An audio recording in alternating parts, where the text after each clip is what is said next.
Okay, so the topic me and my partner are going to be talking about is should transgender people be allowed to switch their sports? Okay, so this topic has been very controversial and talked about a lot in the past few weeks because of Leah Thomas. She was a transgender swimmer at UPenn, and so that means that she was born a male, but she's transitioned to be a female. Um, no one was really paying attention to her until she became transgender. And while she was playing or swimming for the men's swim team, she didn't really win a lot. But then when she switched over to women's swim, she started winning a lot of awards. Okay, so today I will be arguing on the side of why transgender people should be able to change their sport depending on their gender. And my three main points today are going to be that transgender people have constitutional rights as transgender people, um, that genetics are variable in spite of their gender, and that the mind. And I'm also going to talk about the mindset of a transgender athlete. Okay, so first, we're going to talk about the constitutional rights of transgender people. The Constitution is basically the document that runs our whole country. It's the first document that we published as our own country, and it has a lot of the ideals that we're based off of. And every single thing can be identified as legal or illegal based on the Constitution. So, the Constitution, the main part of the Constitution says that all men are created equal. And obviously, this doesn't literally mean men, it means anybody, everyone in the country is created equal and they deserve the same rights. So, um, our country has decided that transgender people are legally allowed to change from one gender to another. They can change uh, their birth certificate, they can change the legal name. That is already legal.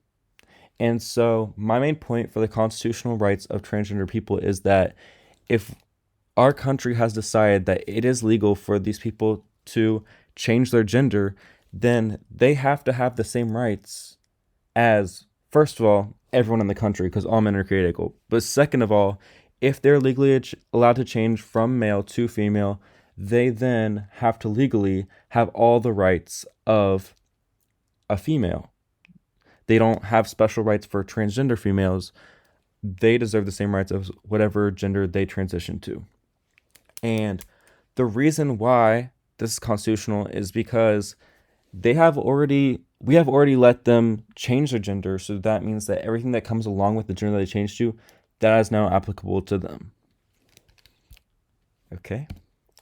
The second thing that I want to talk about was that genetics are variable in spite of gender. So we've all watched sports, we've all seen people in our everyday lives, and it doesn't matter whether you're male or female. You could be any height, you could be any weight, you have any body shape. That doesn't really rely on gender. There is an argument that men are built more muscular, um, but um, people are born with all different body types. Some men are born not muscular, and some men are born muscular, and some women are born muscular, and some women are born not muscular. And so, in that spite, I don't understand why we are looking at transgender people and deciding, oh, this is where we draw the line. Because if we think about it, the sports we have today are already unfair because there are people that are born with better genetics and they are already naturally better than those that don't have good genetics. And so, how do we confront that? Do we say, hey, do we want to play fair or do we want to play equal? And that is the main point of my argument is that um, our country is based on equality and not fairness. So, um, what that has to do with is that if we wanted to play fair, it would be more like wrestling, where every sport has like different, every sport would have different classes based on your height, based on your um, weight, based on your body type, weight on your muscle mass. And although being fair is sounds all good and dandy, um, we learned throughout the civil rights movement that segregation is not equal. There is no such thing as separate but equal. And so I think that's very important when we're talking about this topic, is that these people need equal rights, they need equal representation, they need the same rights as everyone else, and separate is not equal.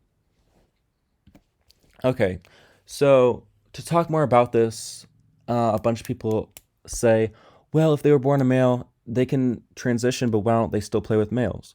And so um, this is very important because you have to put yourself into the mindset of someone has transitioned from, if they were a male to a female, or if they were born as a female and they transitioned to male, is that you do not identify as that gender. And it feels the same as being separated and being excluded, because these people all of their lives, they have been trapped in a body that doesn't feel like their own, and mentally they're someone else than what they physically are. And so that is a tough line to cross. And these athletes are not just coming out as transgender because they want to be the best in the sport. Men who aren't good at swimming aren't just going to all of a sudden become transgender to be really good at swimming. And so I think people need to realize that this decision is not made based off of, oh, I'll be way better at this. There is an internal struggle that these people are having, um, where they need to feel represented, they need to feel safe. And if you now identify as a female, you might not feel comfortable.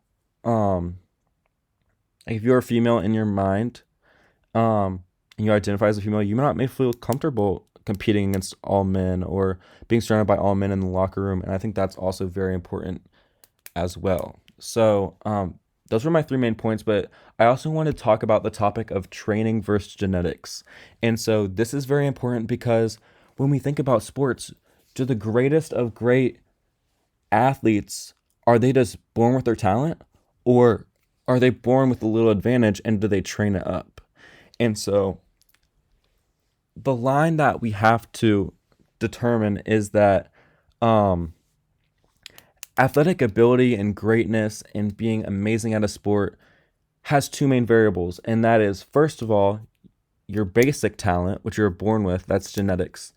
And you have to train throughout your life. So there's someone, and they can be genetically gifted to play sports, but if they don't go through that training when they're learning, then they will never be an Olympian or anything like that. So that's why sports are mainly about training and not genetics. People don't pick out from when they're 3 years old or 5 years old when you start t-ball or when you start playing sports. This kid is going to be better than all the other kids. It's the kids who practice the most, and it's the kids who train and spend the most time. There's a quote that says, to be a master at something, you have to spend 10,000 hours doing it. And so I think that's very important because Leah Thomas obviously has put in a lot of time. She was swimming before she transitioned, and she was swimming for a long time, and she was still good while she was a male. She didn't win any races, but she was in the top 40 in the nation for men. And then she transitioned to female and she won. And so I think also I was reading a bunch of articles about this issue because it is a very polarizing subject in human rights right now because of Leah Thomas getting so much recognition. And if it was just all males playing on a field and one team won, the other team wouldn't make all these excuses like, oh, they have better genetics than us. They have all these advantages that we didn't have. And I think because this trans people, they're an underrepresented group, there has not been a lot of laws establishing what the rights are for them, that these athletes that are losing, instead of taking this opportunity to train and get better and be motivated to beat this person, they're making excuses and they're putting down other people because they did not win. And so I think that's also very important. And that was the end of my slideshow. I hope that my points help you come to a decision on whether you think that transgender people should be able to switch sports or not. Thank you.